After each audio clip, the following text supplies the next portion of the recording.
James had a heart of gold. He was a great person. He had a great sense of humor, sometimes annoying, but nevertheless a great sense of humor.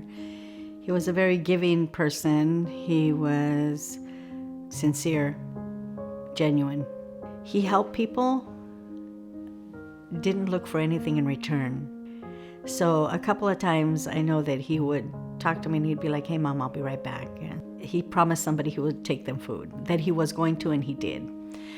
He promised someone that, it was cold if it was in the winter, and he would carry like blankets and extra shirts, sweatshirts in his trunk. He was just an amazing human being. He loved spending time with the kids. He would take them to their favorite park where they had all the ducks right there on 59th Avenue. He is charming. That's why I used to call Rico Suave, because the cat's meow, because he got so much attention. He had said before, I want to work behind a desk, Mom. I want to be a boss like you. Yeah. And so he got himself hired by the bank. And he wore suits, he wore slacks, he wore ties. He always looked his best, and still pulling in the girls.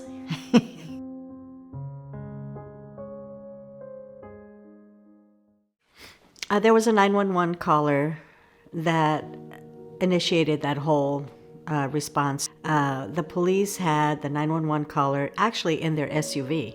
He said that he had been stabbed previously by someone in that house. It's nothing to do with you guys. Yeah. We're looking for somebody, and we have reason to believe he's in the house because of a person that was a victim of a crime that occurred last week.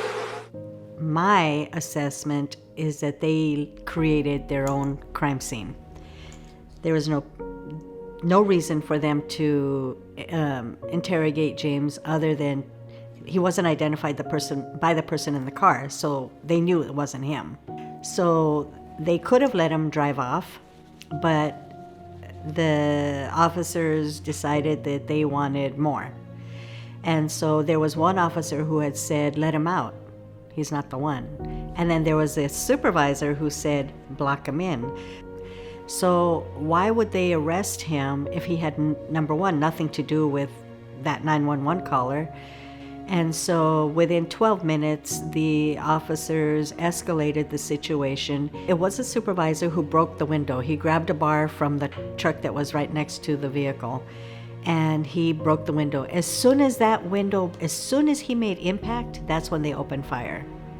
So it had zero to do with being in fear of their lives. I know that. They said he had a gun. And when they killed him, his hand did go up, and you could see he had a cigarette in his hand. And I know my son. Even if there was a gun, there is no way on earth he would pick it up to even give the illusion that he was going to use it. He was a lot of things. Stupid was not one of them. Look at the video. The police said they were in fear of their lives. That's a bunch of crap. They were not in fear of their lives. They are just protected by qualified immunity. And they have a strong union. They became James's judge, jury, and executioners. My son was worthy. He was a human being. He was denied of life. So the police, their liaison, all of them, leadership, in their narrative, they painted a picture of James as being a criminal, a nothing, a nobody. It's been pretty much a living nightmare.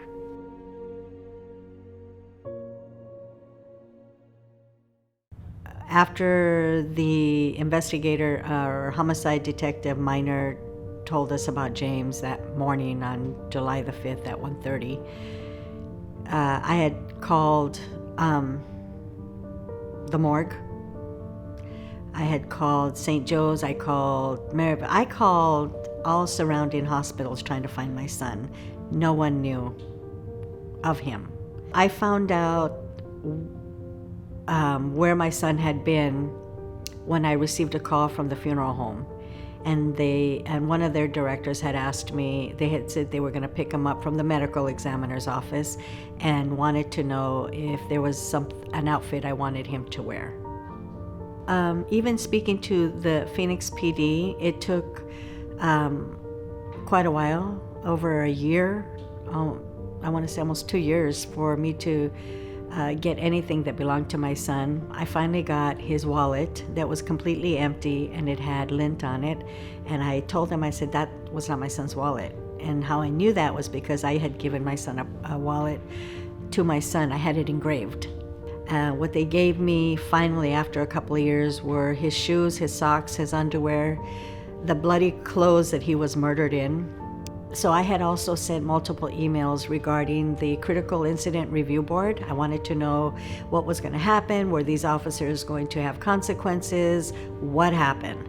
Turns out they were not charged with anything. They were within policy. More lies, more deception, more smoke and mirrors. That's what I got from the city. Nothing but. Truth never prevailed. And to this day, they still are sticking to their narrative. Regardless of where he was in life, he always called. And I often wonder, when he was in the car that day, did he think about calling?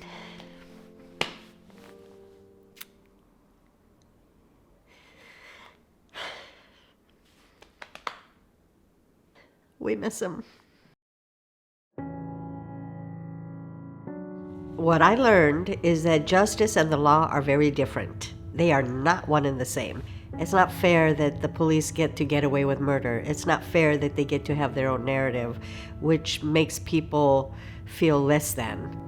And it's not fair that people don't listen to us, because we're just like you, and until it happens to someone, they don't get it.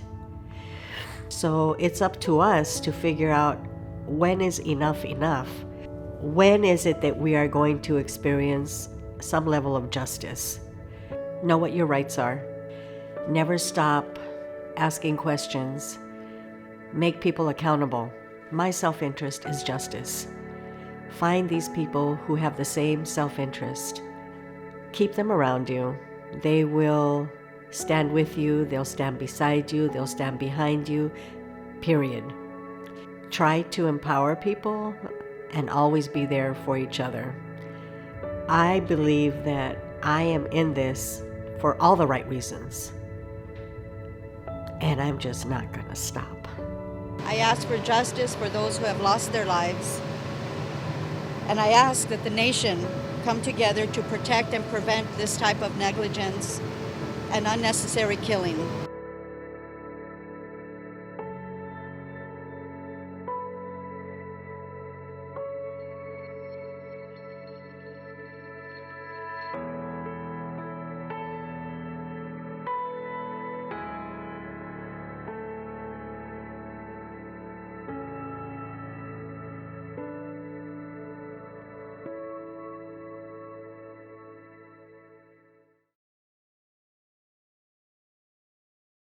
Yo, what up, squad? I forgot to tell y'all. Another thing that I was thinking about is how if you want to become somebody, you can't just become somebody and bring all your friends with you. Like, if you're following your dreams, you have to have not just friends, but a success squad. People that you know are better than you or can teach you a thing or two in regards to becoming a better you.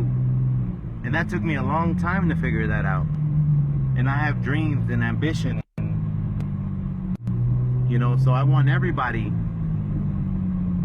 to understand what what it takes to become an adult, to follow your dreams. Because some people think that, oh, I'm gonna be a millionaire tomorrow or next weekend, when that shit don't even make no fucking sense, to be honest.